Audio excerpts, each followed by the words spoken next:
এগৰাকী যোদ্ধা, কিন্তু তেওঁ যুদ্ধক্ষেত্ৰৰ কোনো সীমান্ত নহয়। এগৰাকী যোদ্ধা, কিন্তু তেওঁৰ শত্ৰু গুলী বাৰুদ নহয়। তেওঁ যোদ্ধা কেঞ্চাৰ ৰোগৰ, তেওঁ যোদ্ধা কৰ্কট ৰোগৰ। ডিব্ৰুগড়ৰ এগৰাকী অত্যন্ত সাহসী দৃঢ় মনোবলা যুৱতী, যিগৰাকী যুৱতীয়ে বিগত প্ৰায় 9টা বছৰ কেঞ্চাৰৰ বিৰুদ্ধে এখন অক্লান্ত দৃঢ় সংগ্ৰাম অব্যাহত ৰাখিছে। এইগৰাকী যুৱতীৰ মাতৃও মৃত্যু হৈছে এই ৰোগত। তেখেতৰ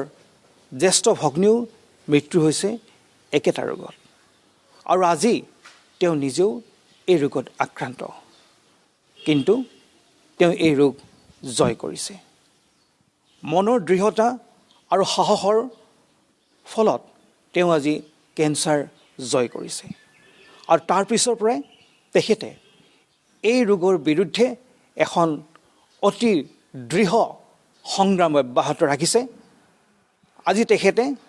শ শ কেঞ্চাৰ ৰোগীক শুশ্ৰূষা কৰিছে, শ শ কেঞ্চাৰ ৰোগীক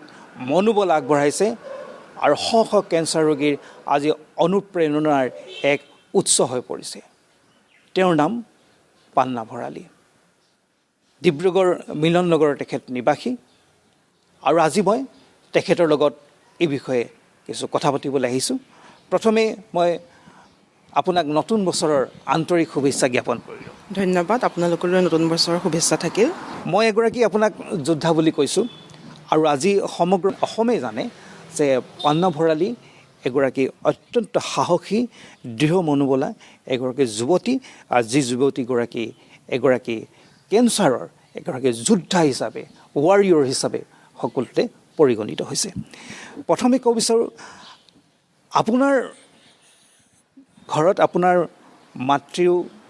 একেটা ৰোগত মৃত্যু হৈছে, আপোনাৰ জ্যেষ্ঠ ভগ্নীও একেটা ৰোগত মৃত্যু হৈছে, আপুনিও একেটা ৰোগত আক্ৰান্ত হৈছে, যদিও আপুনি জয় কৰিছে। তাৰপিছতে এই সংগ্ৰামখনত আহিবলৈ আপোনাক কোনে কেনেকৈ অনুপ্ৰেৰণা দিলে? আচলতে মই 2000 চনৰ পৰাই কেঞ্চাৰৰ বিভীষিকাটো দেখিছোঁ। মোৰ বাৰ 2000 চনত কেঞ্চাৰ হৈছিলে, অভেৰিয়ান কেঞ্চাৰ। 2004 তাইৰ মৃত্যু হৈছিলে। মাৰ হৈছিলে 2006 আৰু 2010 মাৰেকে অভেৰিয়ান কেঞ্চাৰতে মৃত্যু হৈছিলে। আৰু তেতিয়া মই যোনটো কেঞ্চাৰৰ বিভীষিকা তেওঁলোকক নিজৰ ঘৰতে দেখিছিলোঁ, আৰু মই ভাবিছিলোঁ যাতে মোৰ সেই কেঞ্চাৰ নহওক। মই তেনেকৈ বিভিন্ন ধৰণৰ ডক্টৰৰ লগত সুধিছিলোঁ। তেওঁলোকে মোক কৈছিলে যে যিহেতু তোমালোকৰ মাৰ পিছত নেক্সট জেনেৰেশ্যনৰ বাৰ হৈছে, সেইকাৰণে তোমাৰ ইমান চান্স নাই। কিন্তু দুৰ্ভাগ্যক্ৰমে মোৰো হ'ল 2015 চনৰ 31 মে'ত মোৰ ধৰা পৰিলে। আৰু এতিয়া বৰ্তমান মোৰ যোন অভিভাৱক নকুল খান আৰু গায়ত্ৰী গগৈ বাইদেউ, তেতিয়ালৈকে ইমান গায়ত্ৰী বাইদেউৰ লগত মোৰ চিনাকি নাছিলে, ডক্টৰ গায়ত্ৰী গগৈ বাইদেউ। তাৰপিছত নকুল দাই মোক গায়ত্ৰী বাইদেউৰ ওচৰলৈ লৈ গ'ল, আৰু বাইদেৱে তেতিয়া মোক প্ৰথমতে কৈছিলে যে যিহেতু মোৰ ব্ৰেষ্ট কেঞ্চাৰ হৈছিলে, আৰু ব্ৰেষ্ট কেঞ্চাৰটো আজিকালি খুব সোনকালে মানে আপোনাৰ ভাল কৰিব পাৰি, যিহেতু এইটো আমাৰ এটা বাহিৰৰ অৰ্গেন হয়। আৰু বাইদেৱে মোক টাটা মেমৰিয়েল হস্পিটেলত যাবলৈ কৈছিলে, আৰু তাত মানে জেনেটিক টেষ্ট কৰাবলৈ কৈছিলে, যিহেতু অভেৰিয়ান কেঞ্চাৰ আৰু ব্ৰেষ্ট কেঞ্চাৰ আপোনাৰ ইণ্টাৰ ৰিলেটেড হয়, চান্স থাকে মানে ইটো হ'লে সিটো হোৱাৰ। সেইকাৰণে বাইদেৱে গোটেইখিনি তাত মোক যোগাযোগ কৰি দিছিলে। আৰু সেই সময়ত মোৰ লগত যাবলৈ মোৰ দুজন বন্ধু গৈছিলে, যিহেতু মোৰ দেউতাও পেৰালাইচিছ ৰোগত আক্ৰান্ত আছিলে। তেনেকৈ আমি বাইদেৱে যেনেকৈ ঠিক কৰি দিছে তেনেকৈ গৈ টাটা মেমৰিয়েল হস্পিটেলত ট্ৰিটমেণ্ট কৰিলোঁ। ট্ৰিটমেণ্ট কৰি তাতে মই যিহেতু মোৰ প্ৰথম ইয়াত অপাৰেশ্যন হৈছিলে, কিন্তু অপাৰেশ্যনত মোৰ আধা টিউমাৰ থাকি অহাৰ কাৰণে তাত পুনৰ অপাৰেশ্যন কৰিব লগা হ'ল। তাৰপিছত তাত মই 6টা কেম'থেৰাপি ল'লোঁ, তাৰপিছত 20টা ৰেডিয়েশ্যন দিছিলে, সেইকেইটা মই BBCIত মানে ল'লোঁ। আৰু তেতিয়া মই দেখিছিলোঁ যে মানুহৰ কেঞ্চাৰ বুলি ক'লে মানুহৰ যোনটো ভুল ধাৰণা, মই নিজেও ডক্টৰৰ ঘৰৰ ছোৱালী, মোৰ পৰিয়ালতো বহুত ডক্টৰ আছিলে, কিন্তু এইটো যে বংশগত হ'ব পাৰে সেই কথাটো মানে কোনেও কোৱা নাছিলে। সেইকাৰণে মই ভাবিছোঁ মই নিজে যেতিয়া ডক্টৰৰ ঘৰৰ ছোৱালী হয়, নিজে এনেকুৱা সমস্যাৰ সন্মুখীন হৈছোঁ, সাধাৰণ মানুহখিনিৰ কি হ'ব? তেতিয়া দেউতাই মই কথা পাতি আমি মানে কেঞ্চাৰৰ কাৰণে যে কিবা এটা কৰিব লাগিব, সমাজত যোনখিনি ভুল ধাৰণা আছে বা কেঞ্চাৰৰ সজাগতাৰ অভাৱ, বহুত মানুহ এনেকুৱা আছে কেঞ্চাৰ ৰোগটো হৈ আছে কিন্তু কেঞ্চাৰ বুলি নিজেই নাজানে। সেই কথাখিনি আলোচনা কৰি তেতিয়া নকুল খান, মিলনজ্যোতি সংঘ, অমিয় হাজৰিকা, তেওঁ গায়ত্ৰী বাইদেউ, মঞ্জুলা বাইদেউ, দীপালী বাইদেউ, হিম্মত দা, আমি এনেকৈ লগ হৈ কেঞ্চাৰৰ কাৰণে কাম কৰিবলৈ কি ধৰণে কাম কৰিব পাৰোঁ সেইখিনি চিন্তা চৰ্চা কৰিলোঁ। আৰু তাৰে ফলশ্ৰুতিতে 2017 চনত প্ৰতিশ্ৰুতি কেঞ্চাৰ এণ্ড পেলিয়েটিভ ট্ৰাষ্টৰ জন্ম হ'ল, আৰু সেইধৰণে আমি কাম মানে আমাৰ সংগঠনৰ যোগেদি কামখিনি আগবঢ়াই আছোঁ। যিহেতু আপুনি কৈছে যে এইটো ৰোগত আপোনাৰ মাতৃৰ মৃত্যু হৈছে, এইটো ৰোগত আপোনাৰ বাইদেউ মৃত্যু হৈছে আৰু আপুনিও এইটো ৰোগত আক্ৰান্ত তাৰপিছতো আচলতে আপুনি এনেদৰে এই সংগ্ৰামখন আগুৱাই নিবৰ বাবে ইমান মনোবল ইমান সাহস কেনেকৈ পাইছে আচলতে যেতিয়া প্ৰথম মোৰ হৈছিলে মই অলপ ভাগি পৰিছিলোঁ মোৰনো কেলৈ হ'ব লাগে কিন্তু তেতিয়া মোক দেউতাই কৈছিলে যে যিহেতু আমি এই যুদ্ধখনত নামিছোঁ যুদ্ধখনত জয়ী হ'বই লাগিব আৰু সেইটো মুহূৰ্ততে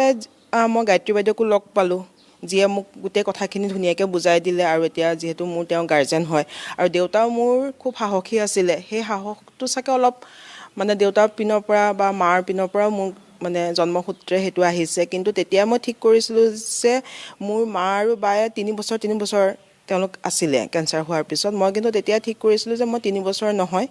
মই কেঞ্চাৰক জয় কৰিব বিচাৰোঁ আৰু সেই মনোবলটো মোৰ তেতিয়া আহিছিলে আৰু কেঞ্চাৰৰ হকে মই কাম কৰিম আৰু তাৰপিছত যিহেতু গায়ত্ৰী বাইদেউ হওক বা মঞ্জুলা বাইদেউ প্ৰতিশ্ৰুতি গোটেই সদস্যসকলে যি ধৰণে মোক আৱৰি ৰাখিলে আৰু তেওঁলোকৰ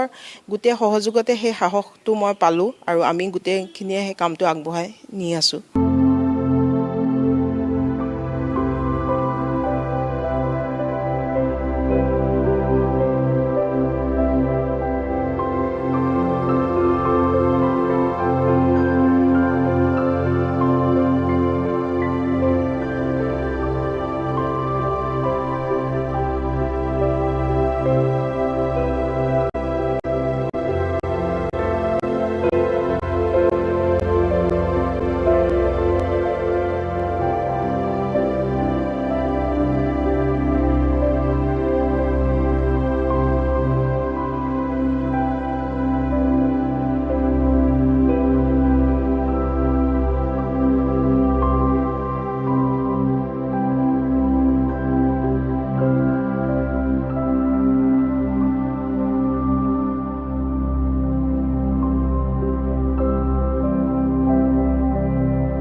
আপুনি যিহেতু কৈছে যে আপুনি এটা সংস্থাৰ লগত এতিয়া জড়িত মই সেইটো পিছত আপোনাক সুধিম বুলিয়ে ভাবিছিলোঁ কিন্তু আৰম্ভণিতে আপুনি উল্লেখ কৰিছে যেটো এই যিখন সংগ্ৰামখন আপুনি আগুৱাই নিছে বা যিখিনি সজাগতা সমাজত আপুনি কৰি আছে কাম কাজ কৰিছে তাৰ লগত জড়িত হৈছে প্ৰতিশ্ৰুতি এই প্ৰতিশ্ৰুতি আচলতে কেনেকৈ গঠন হ'ল আৰু এই বিষয়ে অকমান কওকচোন তাৰমানে যেতিয়া মই নিজে মোৰ অসুখ হ'ল তেতিয়া বিভিন্ন মানুহৰ পৰা মানে হেৰিখিনি আমিও পাইছোঁ যে তিক্ত অভিজ্ঞতা আমিও পাইছোঁ আমাৰ ঘৰলৈ মানুহ নহা হয় আমি চাহ দিলে চাহ নেখায় আৰু মই নিজেও যোনটো কৈছোঁ যে এইটো বংশগত বুলি মই জনা নাছিলোঁ মই নিজে মানে এটা ভাল ফেমিলিৰ ডক্টৰৰ ফেমিলিৰ হৈও মই জনা নাছিলোঁ তেতিয়া দেউতা আৰু মই আমি চিন্তা কৰিলোঁ মানে বহুতখিনি এনেকুৱা কথা আছে যিখিনি মানুহে নাজানে আৰু আমি সেই কথাখিনি মানুহৰ মাজত প্ৰচাৰ কৰি সজাগতা এটা মানুহৰ মাজত আনিব লাগিব যিহেতু কেঞ্চাৰ আজিকালি এইটো নহয় যে মই এইটো ক'ব নাই যোৱা যে কেঞ্চাৰ দুৰাৰোগ্য নহয় কিন্তু এইটো কথা ঠিক যে যদি আমি মানে যেনেকৈ স্তন কেঞ্চাৰ হওক বা মুখগৰ্ভৰ কেঞ্চাৰ হওক জৰায়ুগ্ৰীবাৰ কেঞ্চাৰ হওক আমি সেইখিনি আপোনাৰ নিজে স্ক্ৰিনিং কৰি হোৱাৰ পৰা নিজক আগতীয়াকৈ আমি বচাব পাৰোঁ যদি 4th ষ্টেজত ধৰা পৰে সেইটো বেলেগ কথা কিন্তু সেই কথাখিনিও আমাৰ মানুহৰ মাজত নাই সেইকাৰণে আমি চিন্তা কৰিলোঁ যে আমি এই সংস্থাৰ যোগেদি আমি অসমৰ বিভিন্ন ঠাইত আমি কেঞ্চাৰ সজাগতা সভা পাতিছোঁ তাৰ উপৰিও আমি কিছুমান স্ক্ৰিনিং মানে মানুহক কেনেকৈ কৰিব লাগে সেলফ ব্ৰেষ্ট এক্সামিনেশ্যন কেনেকৈ কৰিব লাগে বা অৰেল কেঞ্চাৰৰ স্ক্ৰিনিং কেনেকৈ কৰিব লাগে আৰু এতিয়া HPV যিহেতু ভেকচিন ওলাইছে আৰু আমি প্ৰতিশ্ৰুতিয়ে এতিয়ালৈকে যোৱা আপোনাৰ মাৰ্চ মাহৰ পৰা এতিয়ালৈকে 3000 ওপৰৰ ছোৱালীক আমি HPV ভেকচিনটো দিছোঁ আৰু এই ক্ষেত্ৰত আমাৰ গায়ত্ৰী বাইদেউ পূৰা উদ্যোগ লৈছে তেওঁ ভেকচিনটো কেনেকৈ কমটি দামত মানে আনিব পাৰি মানে ভেকচিনটোৰ দাম হৈছে আপোনাৰ 4,000 বা তাৰ ওপৰত কিন্তু চবেই সেইটো এফৰ্ড কৰিব নোৱাৰে যিহেতু 9 বছৰৰ পৰা 14 বছৰত সেই ভেকচিনটো দুটা ড'জ ল'ব লাগে 4,000 যদি হয় তেতিয়া 8,000 দি সব মানুহে সেই ভেকচিনটো ল'ব নোৱাৰে আৰু যিসকল আপোনাৰ 14 বছৰ ওপৰত 15 বছৰ পৰা 26 বছৰ তেওঁলোকে তিনিটা ল'ব লাগে তেওঁলোকৰ কাৰণে ইমান পইচা দি কাৰণ 12-15 হাজাৰ খৰচ কৰি তেওঁলোকে ল'ব নোৱাৰে সেইকাৰণে যাতে সকলোৱে আমাৰ ল'ব পাৰে সেইকাৰণে গায়ত্ৰী বাইদেৱে সেইটো কথা পাতি 1260 টকাত সেই ভেকচিনটোৰ ব্যৱস্থা কৰিছে আৰু আমি অসমৰ বিভিন্ন ঠাইত ডিপুৰ পৰা আৰম্ভ কৰি নলবাৰী তাৰপিছত মৰিগাঁও তাৰপিছত নগাঁৱত আমাৰ দেৱাশীষ শৰ্মা ছাৰে বহুত ইনিচিয়েটিভ লৈ সহায় কৰিলে ডিব্ৰুগড় তিনিচুকীয়া ধেমাজি তাৰপিছত যোৰহাটত হৈ আছে শিৱসাগৰত হৈ আছে গুৱাহাটীত হৈ আছে আৰু ৰিচেণ্টলি আমি গহপুৰত কৰিলোঁ তাৰ যোনজন MLA ছাৰ উৎপল বৰা ছাৰে 30গৰাকী ছোৱালীৰ ভেকচিন তেওঁ ফাণ্ডৰ পৰা সেই পইচাটো তেওঁ বহন কৰিছে আৰু সেই কামখিনি আমি কৰি আছোঁ এতিয়া প্ৰতিশ্ৰুতিৰ লগত সামগ্ৰিকভাৱে এতিয়া কিমান স্বেচ্ছাসেৱী জড়িত হৈ আছে আমাৰ লগত এতিয়া গোটেই অসমতে আমাৰ মানে কি কয় মেম্বাৰ বুলি নহয় আমাৰ সকলোৱে ভলণ্টিয়াৰ আজি ময়ো ভলণ্টিয়াৰ গায়ত্ৰী বাইদেউ ভলণ্টিয়াৰ বা GSRহঁত আছে সকলোৱে আমি ভলণ্টিয়াৰ হিচাপে কাম কৰোঁ আমাৰ অসমত আমাৰ এতিয়া মুঠতে মানে ডনৰ হিচাপে আমাৰ 600 ওপৰ আছে আৰু ভলণ্টিয়াৰ হিচাপে যিহেতু সকলোৱে ভলণ্টিয়াৰ আৰু এক্টিভলি কাম কৰা আমাৰ 100 ওপৰ ভলণ্টিয়াৰ আছে আৰু এইখিনিতে মই ক'ম ৰয়েল গ্ল'বেল ইউনিভাৰ্চিটিৰ ভাইচ চেঞ্চেলৰ ছাৰ আমাৰ ডিব্ৰুগড় ইউনিভাৰ্চিটিৰ প্ৰাক্তন ভাইচ চেঞ্চেলৰ অলক কুমাৰ বুঢ়াগোহাঁই ছাৰ আমাৰ সভাপতি হয় আৰু বৰষাৰাণী বিষয়া সকলোৱে চিনিয়ে পায় তেওঁ আমাৰ প্ৰতিশ্ৰুতি ছেভ লাইফ ব্ৰেণ্ড এম্বেচাডৰ আৰু বহুতে ভাবে যে ব্ৰেণ্ড এম্বেচাডৰ হ'লে তেওঁ কিবা আমাৰ পৰা বিনিময়ত পইচা ল'ব বা তেওঁ কোনো তেনেকুৱা লোৱা নাই তেওঁ এইটো বিনামূল্যে আমাৰ মানে লগত জড়িত হৈছে স্বেচ্ছাসেৱী সংগঠন আৰু আমাৰ মিটিং চিটিং বা অনুষ্ঠানলৈ আহে তেওঁ নিজে খৰচ কৰি আহে সেইটো এটা আমি তেওঁক কৃতজ্ঞতা জনাবই লাগিব কাৰণ তেওঁ আমাৰ লগত 19 চনৰ পৰা জড়িত হৈ আছে সেইটো এতিয়া আপোনালোকে আচলতে মানুহৰ মাজত যিখিনি সজাগতাখিনি কিদৰে আপোনালোকে কামবিলাক কৰে গোটেই কৰ্মক্ষেত্ৰখন কেনেকুৱা আচলতে আপোনালোকৰ আমাৰ মেইন হৈছে আমাৰ এটা কি কয় সজাগতা কাৰণ অকল যে আমি এইটো নহয় যে শিক্ষিত মানুহেহে কথাখিনি জানে বা অশিক্ষিতখিনিয়ে নাজানে তেনেকুৱা নহয় নিৰক্ষৰখিনিক আমি মানে যিয়ে এই ৰোগটোৰ বিষয়ে নাজানে বা গাঁৱৰ ভিতৰৰ অঞ্চলত তেওঁলোকক বুজাবলৈ আমাৰ সুবিধা হয় আৰু কেতিয়াবা কিছুমান এনেকুৱা মানুহৰ পৰা উচ্চ শিক্ষিত কিন্তু তেওঁলোকে এইটো লুকুৱাব বিচাৰে বা কেঞ্চাৰ হৈছে বুলি ক'বলৈ নিবিচাৰে মনে মনে ট্ৰিটমেণ্ট কৰে বা ক'ৰবাত গাঁৱলীয়া দৰৱ খায় সেইটো এটা আমি প্ৰত্যাহ্বান পাওঁ বহুতেই কি হয় গাঁৱৰ বিভিন্ন দৰৱ জৰা ফুকা কৰি আমাৰ ওচৰলৈ আহে য'ত নেকি তেওঁ কেঞ্চাৰটো ভাল হ'ব পৰা পৰ্যায়ত আছিলে কিন্তু তেওঁ লাষ্ট ষ্টেজত আহিছে সেইটো সময়ত আমাৰো বিশেষ কৰিব লগা একো নাথাকে পেলিয়েটিভ ফেজত তেওঁ আহে আৰু কিছুমান মানুহ এনেকুৱা হয় তেওঁলোক প্ৰথম গৈছিলে কিন্তু আমাক যেতিয়া আমাৰ দুটা হেল্পলাইন আছে সেই হেল্পলাইনত যেতিয়া ফোন কৰে তেতিয়া আমাৰ এজন ভলণ্টিয়াৰ আমি এছাইন কৰি দিওঁ সেই কেছটো এগেইনষ্টে তাৰপিছত আমাৰ ভলণ্টিয়াৰসকলে কথা পাতি তেওঁলোকৰ গোটেই ৰিপৰ্টখিনি লৈ কি ধৰণৰ সহায়টো লাগিব সেইখিনি যেতিয়া তেওঁলোকে এনালাইচিছ কৰে তাৰপিছত তেওঁলোকক যদি আমি ভালকৈ বুজাই দিওঁ বহুতো তেনেকুৱা আছে যে সেই মানে জৰি গুটি বা অন্য ধৰণৰ গাঁৱলীয়া দৰৱ এৰি এল'পেথিক কৰি এতিয়া তেওঁলোক সম্পূৰ্ণ সুস্থ হৈ আছে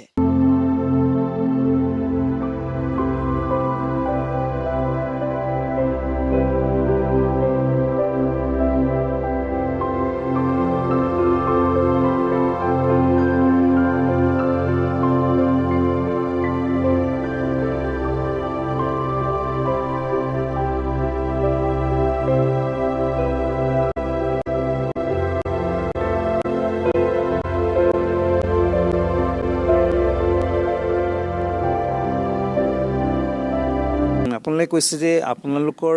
গোটেই সংস্থাটোৰ মূল ব্যক্তিগৰাকী হৈছে ডক্টৰ গায়ত্ৰী গগৈ এতিয়া গায়ত্ৰী গগৈ বাইদেউৰ লগত আপোনাৰ যোগাযোগটো কেনেকৈ হৈছিল বা গোটেই সংস্থাটো আচলতে তেওঁ কিদৰে জন্ম দিছিল তাৰমানে গায়ত্ৰী বাইদেউ মোৰ বাৰ লগত পঢ়িছিলে কিন্তু তেতিয়া ইমান মোৰ বাইদেউৰ লগত নাছিল পঢ়া নহয় কিন্তু সমবয়সীয়া আছিলে দুয়োগৰাকীয়ে যিহেতু বায়ো লিখা মেলা কৰিছিলে তেনেকৈ অকণমান চিনা জনা আছিলে কিন্তু যেতিয়া মোৰ প্ৰথম অসুখ হ'ল অসুখতে মোক যেতিয়া নকুল দাই মানে লৈ গ'ল গায়ত্ৰী বাইদেউৰ ঘৰলৈ সেই তেতিয়া আপোনাৰ 2015 চনৰ এইটো চাগে 28-29 মে'ৰ কথা হ'ব সেই তেতিয়াৰ পৰা এতিয়ালৈকে গায়ত্ৰী বাইদেউৰ লগত মানে যোগাযোগটো আছে আৰু বাইদেৱে মানে কি হৈছে মোক নিজৰ ভনীয়েকৰ দৰে আৱৰি ৰাখিছে মই বাক হেৰুৱালোঁ যদিও মই আৰু এগৰাকী বাইদেউ পালোঁ আৰু যেতিয়া মই ট্ৰিটমেণ্ট কৰি ঘূৰি আহিলোঁ তেতিয়াতো এইটো আমাৰ দেউতাৰ মোৰ এটা চিন্তা হৈ আছিলে কেনেকৈ কি কৰিব পাৰিম তেতিয়া বাইদেউ আহিলে আমাৰ লগত বাইদেউ বিভিন্ন ধৰণৰ মানে তেওঁ যিখিনি আইডিয়া সেইখিনি দিলে আৰু এইটো নহয় যে অকল আমি কিজনে বুলি নহয় এতিয়া ইয়াতে বহুত মানে GSR হওক বা ৰীণা বাইদেউ হওক প্ৰবীণ ঠাকুৰ ছাৰ দীপশিখা ঠেঙাল মেডিকেল কলেজৰ বহুত ডক্টৰ তাৰপিছত আমাৰ হেৰি যে আমাৰ অকল ডক্টৰ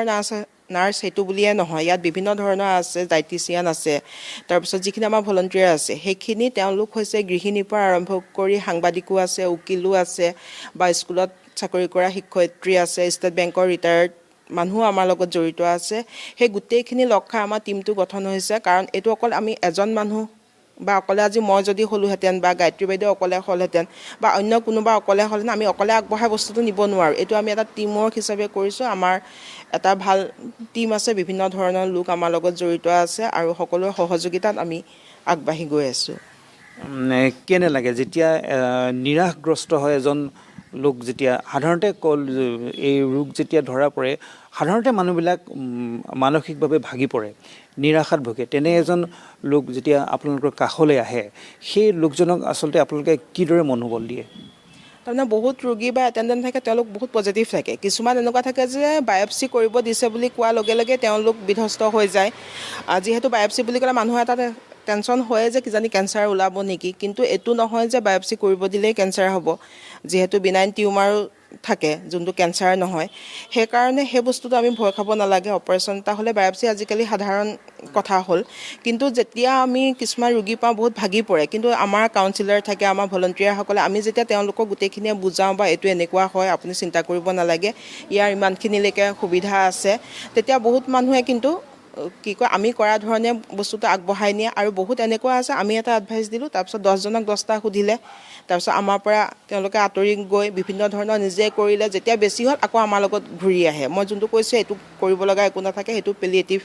ফেজলৈ যায় আৰু যেতিয়া তেওঁলোকে আমি যিখিনি এডভাইচ দিওঁ বা আমাৰ পৰামৰ্শ মানি যেতিয়া তেওঁ মানে সুস্থ হয় কি কয় তেতিয়া তেওঁলোকে যে আমাক কয় বাইদেউ আপোনালোকৰ কাৰণেহে আমি এইখিনি পাৰিছোঁ যিহেতু আপোনাৰ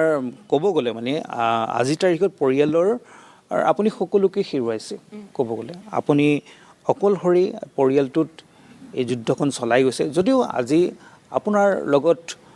বহুত আছে মানুহ বহুত সংগী আছে যিসকল হয়তো পৰিয়ালৰ সদস্যসকলৰ অনুপস্থিতি আপোনাক ভাবিবলৈ নিদিয়ে আজি আপোনাৰ এইটো যিটো বাসগৃহ এইটো আমি ওপৰত দেখিছোঁ চাইনবোৰ্ডখন প্ৰতিশ্ৰুতিৰ চাইনবোৰ্ডখন এইটো জনামতে এইটো আপুনি এটা ট্ৰাষ্টলৈ আপুনি এইটো সমৰ্পণ কৰিছে তাৰমানে মই যিহেতু এই ক্ষেত্ৰত কাম কৰিম বুলি ভাবিছিলে মই ইয়াৰ আগতে তিনিচুকীয়া হস্পিটেলত এজ এ এডমিনিষ্ট্ৰেটৰ হিচাপে কৰিছিলোঁ কিন্তু যিহেতু এইটো ফিল্ডত কৰিম সেইকাৰণে মই সেই চাকৰি ৰিজাইন দি এই ফিল্ডত পূৰা সোমাই পৰিলোঁ আৰু যিহেতু সংস্থা এটা খুলিবলৈ আমাক এটা অফিচ লাগে যিহেতু মোৰ ঘৰতে সুবিধা আছে আৰু এইটো হয় আপুনি যোনটো কৈছে পৰিয়ালৰ লোক মই হেৰুৱালোঁ কিন্তু এইটো মই ক'ব লাগিব যে দেউতাই মোক যি এইখিনি ভাল মানুহ দি থৈ গ'ল মোৰ যিখিনি শুভাকাংক্ষী আৰু প্ৰতিশ্ৰুতিৰ জৰিয়তে এতিয়া যিখিনি মানুহ পাইছোঁ যিখিনিয়ে মোক একদম নিজৰ ছোৱালীৰ দৰে বা নিজৰ বাই ভনীৰ দৰে মোক যি আৱৰি ৰাখিছে মানে মোৰ কিবা এটা হ'লে তেওঁলোক উবুৰি খাই আহে সেইকাৰণে ইমান সেই বস্তুটো মানে অনুভৱ নহয় যে ব্লাড ৰিলেশ্যনে সকলো হয় তেনেকুৱা নহয় এইটো যে প্ৰতিশ্ৰুতিৰ লগত যোনটো বা প্ৰতিশ্ৰুতি সদস্যখিনিৰ লগত মোৰ যোনটো সম্বন্ধ সেইটো বহুত মানে ব্লাড ৰিলেশ্যনতকৈও এইটো ওপৰত কিজানি আজি ব্লাড ৰিলেশ্যনৰ মানুহ থকা হ'লে মই সেইখিনি তেওঁলোকৰ পৰা যিমান মৰম চেনেহ পাইছোঁ এইটো কিজানি মই নাপালোঁহেঁতেন সেইকাৰণে কওঁ প্ৰতিশ্ৰুতি সদস্যসকলে মোক যি ধৰণে আৱৰি ৰাখিছে মই সদায় তেওঁলোকৰ ওচৰত মানে কৃতজ্ঞ কেনেকুৱা লাগে যেতিয়া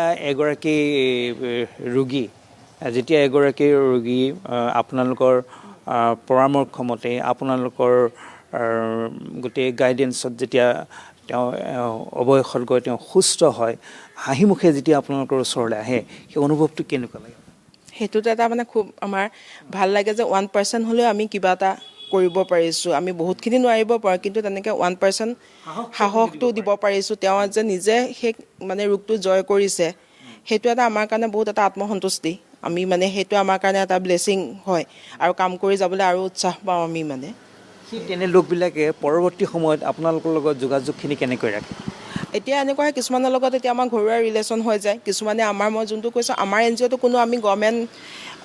ফাণ্ডৰ যোগেদি আমাৰ চলা নহয়। মই কৈছোঁ আমাৰ 600 ওপৰ ডনৰ আছে। তেওঁলোকে মাহেকত 100 টকা, বছৰেকত 1200 টকা বা কিছুমানে তাতকৈ বেছিও দিয়ে। তেওঁলোকে তেনেকৈ আমাৰ লগত ডনৰ হিচাপেও যোগ হয়। বা এতিয়া ছাপ'জ শিৱসাগৰৰ এজন পেচেণ্ট আছে, তেওঁ ভাল হৈ গ'ল, তাৰপিছত যেতিয়া আমাৰ শিৱসাগৰৰ পেচেণ্ট থাকে আমি তেওঁক ৰিকুৱেষ্ট কৰোঁ, তেওঁ তেতিয়া ধুনীয়াকৈ তালৈ যাব বিচাৰে। তেনেকৈ মানে স্বেচ্ছাসেৱক হিচাপেও বহুতে আমাৰ লগত সহযোগিতা আগবঢ়াইছে। চবেই যে অকল পেচেণ্ট চাবলৈ যাব সেইটো নহয়। এতিয়া আমি বেলেগ জেগা এখনত মিটিং পাতিছোঁ, তাত এৰেঞ্জমেণ্টখিনি কৰাত তেওঁলোকে সহায় কৰে। তেনেকুৱা বিভিন্ন ধৰণে তেওঁলোকে আমাক সহায় সহযোগিতা আগবঢ়াই আহিছে। আমি দেখিছোঁ আপোনালোকৰ যিসমূহ সভা সমিতি হয়, বিশেষকৈ যোৱাটো আমি প্ৰতিষ্ঠা দিৱসতো দেখিছোঁ যে আপোনালোকৰ লগত মানে ইমান এখন ডাঙৰ ক্ষেত্ৰ এখন লাহে লাহে যোগ হৈ আহিছে। বহুতো গুণী জ্ঞানী লোক আজি আপোনালোকৰ লগত জড়িত হৈ পৰিছে। আৰু যিসকল ৰোগী আছে তেওঁলোকতো আছে, তেওঁলোকৰ পৰিয়ালৰ লোকসকল আছে, আৰু বহুতো নৱপ্ৰজন্মও আপোনালোকৰ লগত এতিয়া জড়িত হৈ পৰিছে। এইটোত আপোনালোকে নিশ্চয় এইটো আপোনালোকৰ এটা ডাঙৰ সফলতা বুলি ক'ব লাগিব। মানে আমি কিমান সফল হৈছোঁ সেইটো আমি বিচাৰ নকৰোঁ, সেইটো ৰাইজে বিচাৰ কৰিব। কিন্তু আমি যিখিনি পাৰোঁ বা আমাৰ লগত যিখিনি মানুহ আমাৰ সদস্য জড়িত হৈ আছে, তেওঁলোকৰ কিন্তু প্ৰত্যেকৰ ঘৰত কোনোবা নহয় কোনোবা কেঞ্চাৰত মানে আক্ৰান্ত হৈছিলে। সেইকাৰণেহে আমাৰ মানে সদস্যসকলে সেইটো যে তেওঁলোকৰ অন্তৰৰ পৰা বস্তুটো তাগিদাটো অনুভৱ কৰিছে, আৰু সেইকাৰণেহে তেওঁলোকে ইমান ধুনীয়াকৈ কামখিনি আপোনাৰ মানে কৰিব পাৰিছে। আৰু সেই তাগিদাটো লাগিব, যিহেতু কেঞ্চাৰ ফিল্ডখনত কাম কৰাটো ইমান ইজি নহয়। অন্য পেচেণ্টক ডিল কৰা আৰু কেঞ্চাৰ পেচেণ্টক ডিল কৰা আপোনাৰ বহুত মানে এটা ডিফাৰেঞ্চ থাকে। সেই যিহেতু যে অন্তৰৰ পৰা তেওঁলোকে এটা তাগিদা অনুভৱ কৰিছে, আৰু তাৰ উপৰি আমি তেওঁলোকক Indian association of palliative care হওক বা গুৱাহাটী BBCR হওক, বিভিন্ন ধৰণৰ ট্ৰেইনিংবিলাক আমি নিজেও লৈ থাকোঁ। মানে আনক কিবা এটা কৰিব হ'লে আমি নিজেও মানে আপডেট হৈ থাকিব লাগিব। সেই ট্ৰেইনিংখিনি লৈ আমি যিখিনি পাৰোঁ সেই কামটো আগবঢ়াই নি আছোঁ আৰু আপোনাৰ।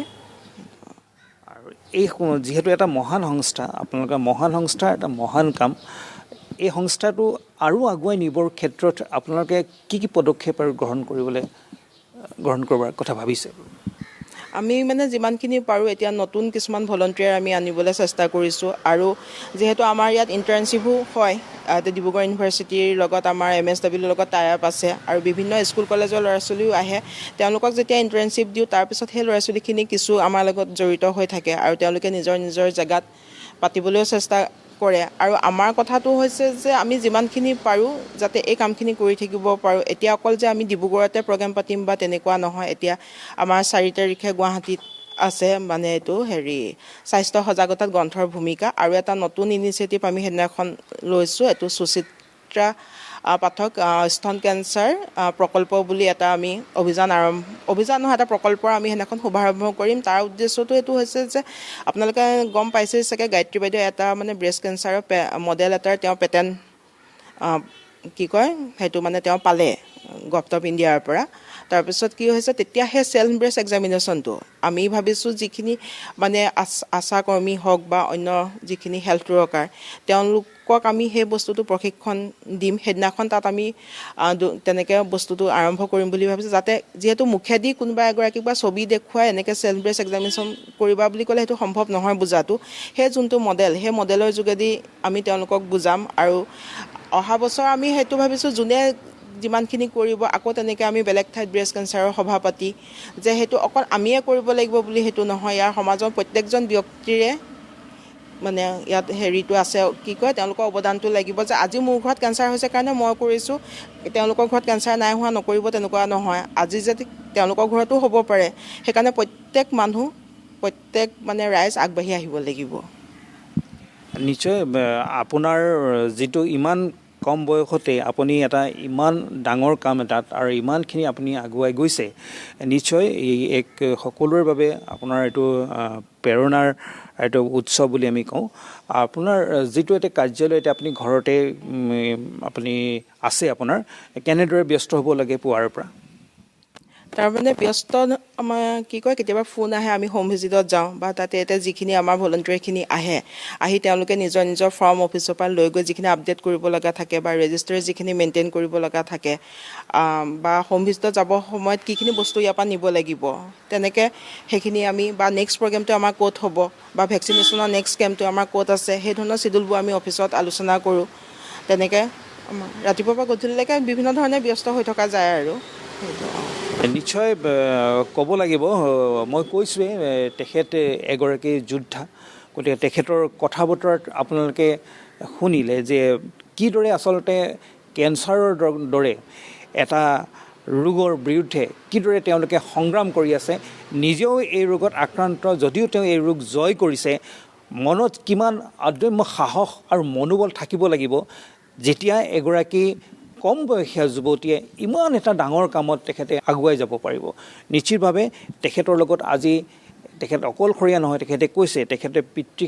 মাতৃক হেৰুৱাইছে একেটা ৰোগত তেখেতে জ্যেষ্ঠ ভগ্নীক হেৰুৱাইছে তেখেতৰ পিতৃও ইতিমধ্যে বিয়োগ হৈছে অকলশৰীয়া এগৰাকী ছোৱালীয়ে ইমান ডাঙৰ এখন সংগ্ৰাম কিদৰে আগুৱাই নিছে সেইটো সঁচাকৈ এটা অনুপ্ৰেৰণাৰ কথা আৰু হ'লেও যদিও তেওঁ আজি তেওঁৰ লগত নিজৰ পৰিয়ালৰ কোনো নাই কিন্তু তেওঁ এখন ডাঙৰ পৰিয়ালৰ তেওঁৰ এগৰাকী সদস্য যিসকলে এই ৰোগৰ বিৰুদ্ধে তেখেতৰ যিখন সংগ্ৰাম সেই সংগ্ৰামখনত অনবৰতে তেখেতক সাহস দি আছে তেখেতক পথ প্ৰদৰ্শন কৰি আছে প্ৰতিশ্ৰুতি ইয়াত আমি দেখুৱাম তেখেতক তেওঁলোকৰ কাৰ্যালয়ৰ গোটেই এই কামখিনি আমি দেখুৱাম কিদৰে এই এটা সংস্থাৰ লগত জড়িত হয় আৰু তেখেতে এই সংগ্ৰামখন আগুৱাই নিছে আমি আশা কৰিছোঁ তেখেতে যি মনত সাহস আৰু খুব এটা মহান আদৰ্শ লৈ পেলাই তেখেতে এই সংগ্ৰামখন আগুৱাই নিছে এই সংগ্ৰামখন তেখেতে অব্যাহত ৰাখক আজি তেখেত অসমৰ এগৰাকী আইকন হৈ পৰিছে আৰু তেখেতে অসমৰ সকলোৱে তেখেতক আশীৰ্বাদ কৰক যে তেখেতৰ যিখন সংগ্ৰাম এই সংগ্ৰামখন যাতে তেওঁ ভবাৰ দৰে আগুৱাই নিব পাৰে আৰু সমাজৰ